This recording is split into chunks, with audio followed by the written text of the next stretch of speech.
Alright, so over the last night and a little tiny bit today, I created these rigs, and these are to be used with an armature to articulate a spine, and then this object is going to be parented to the hand so that the actor can aim a weapon or whatever, but for now it's just parented to the top of the spine.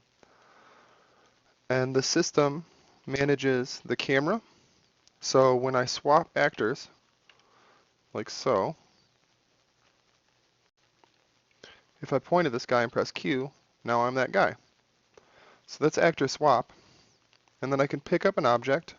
When I left click, it activates the code inside of it, which in this one it's assemble, and that works. And then this one's anti-gravity, so it affects its owner when it's turned on. So if I left click, now I can fly for a moment, and then it wears off. And then we can also drop objects. And then this is the Omni weapon. I just added this today. And this right now is firing 2 projectiles.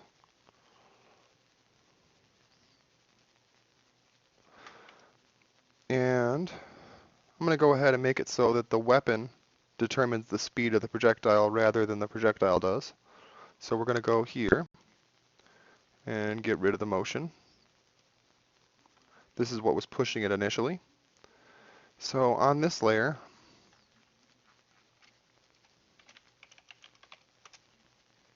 we put velocity. I'm going to say 5. And then inside of the Omni weapon system, if velocity in own added dot world linear or local linear velocity plus equals 2. Or no, own velocity.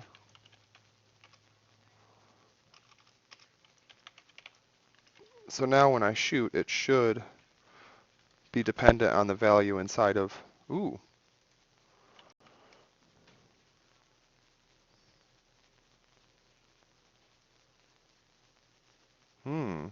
Oh, there we go.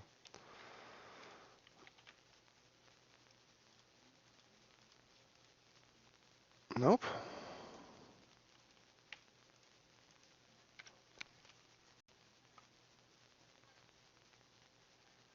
So let's see what's going on. Oh, local linear velocity dot y.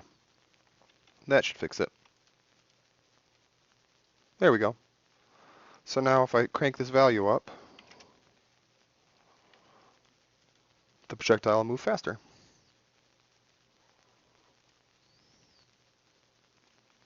So this is a generic container for any weapon.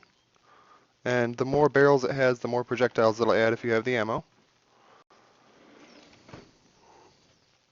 So this is set up to do almost any game.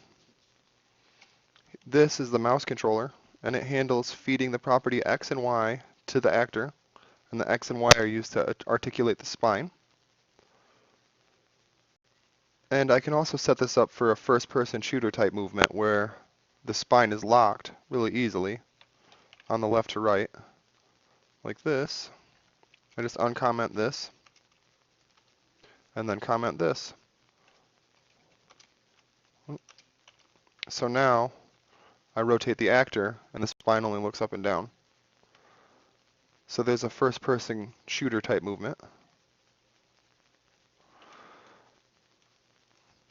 This generates 2 lists, act and move, and pipes them to the targeted actor.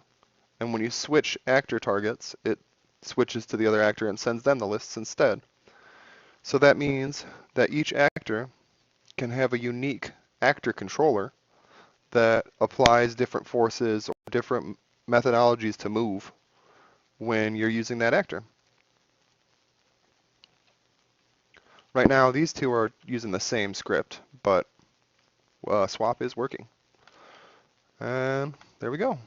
So this is what I have so far. This took me probably about 3 hours total, maybe 2.5.